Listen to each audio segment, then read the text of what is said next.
Welcome back to my channel, everybody.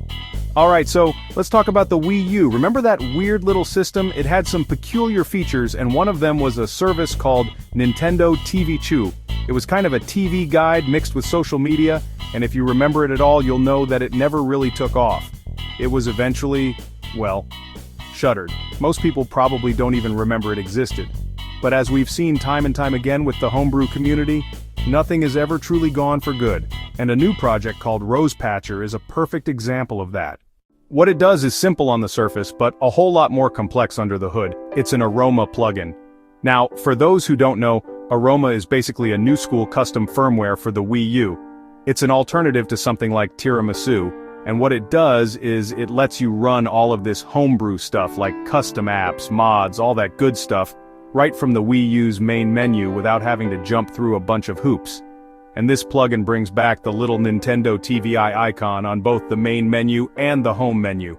And here's the cool part, it's not just a visual placeholder. It actually brings the applet itself back to life. Now it's worth noting that it only revives the Japanese UI, not the one we had in the US. The reason, it turns out, is that the US version was way more complex, and the data they needed for it just wasn't available. It's a great example of how homebrew developers often have to work with what they can find, not what they'd ideally want. This whole thing is the work of a couple of developers, chiefly Cooper and Swirls, with a ton of help from the larger Aroma Discord community. Cooper in particular said that getting the service token was absolute hell, which, for anyone who's ever dabbled in this stuff, sounds about right. Now, as with any homebrew project, you might run into a few little hiccups. For those on a Japanese console, you might find your system crashing, but don't worry, the fix is pretty straightforward.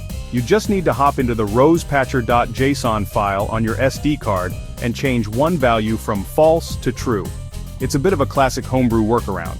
This project even took some inspiration from other projects like Pretendo, which shows you how this community is all connected. And by the way, the developers were quick to point out there's no official affiliation there, which is an important distinction to make. All in all, it's a neat bit of preservation. A perfect little send-off for a service that many of us probably forgot even existed. You can find all the technical details on their GitHub page right here. https://github.com/project-rose/rosepatcher. Let me know what you think in the comments. Are you going to bring back Nintendo TVii on your Wii U?